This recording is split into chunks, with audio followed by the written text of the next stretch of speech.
2025 সালে প্রতিদিনই নতুন নতুন অভিবাসী যুক্তরাজ্যে প্রবেশ করছে। সম্প্রতি হোম অফিসের প্রকাশিত তথ্যে দেখা গেছে শুধুমাত্র গত রোববারেই 4টি নৌকায় 237 জন অভিবাসী যুক্তরাজ্যে প্রবেশ করেছে। আর মার্চ মাসের 2 তারিখে একদিনেই 592 জন পার করেছে ইংলিশ চ্যানেল। বিশ্লেষকরা বলছেন এই হারে চলতে থাকলে 2025 সালে ইংলিশ চ্যানেল হয়ে যুক্তরাজ্যে প্রবেশের সংখ্যা 1 লাখ ছাড়িয়ে যেতে পারে, যা ইতিহাসে সর্বোচ্চ হতে পারে। সিরিয়া এবং মধ্যপ্রাচ্যের বিভিন্ন দেশ থেকে ফ্রান্সের মাধ্যমে বোট দিয়ে যে ইউকেতে ইমিগ্রেন্ট ঢুকতেছে প্রতি বছর বাড়তেছে। গত বছরের চেয়ে এবার বেশি, এর আগের বছরের চেয়ে আরও বেশি। বিপজ্জনকভাবে নৌকায় অভিবাসীর এই ঢল ঠেকাতে বৃহস্পতিবার যুক্তরাজ্য ও ফ্রান্স একটি নতুন রোডম্যাপ চুক্তি স্বাক্ষর করেছে।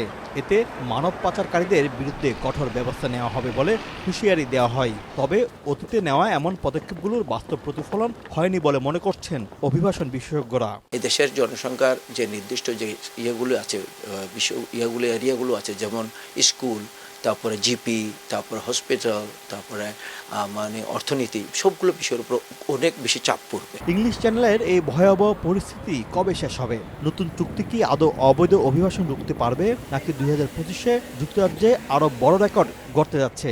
এমন নানা প্রশ্ন এখন উকি দিচ্ছে। উন্নত জীবনের আশায় জীবন বাজি রেখে ছোট ছোট ডিঙ্গি নৌকায় প্রতিদিন শত শত অবৈধ অভিবাসী প্রবেশ করছে ব্রিটেনে। এই জনস্রোত ঠেকাতে এখনই কঠোর পদক্ষেপ নেওয়া প্রয়োজন বলে মনে করছেন অভিবাসন বিশেষজ্ঞরা। শোয়েব কবির, সময় সংবাদ, যুক্তরাজ্য।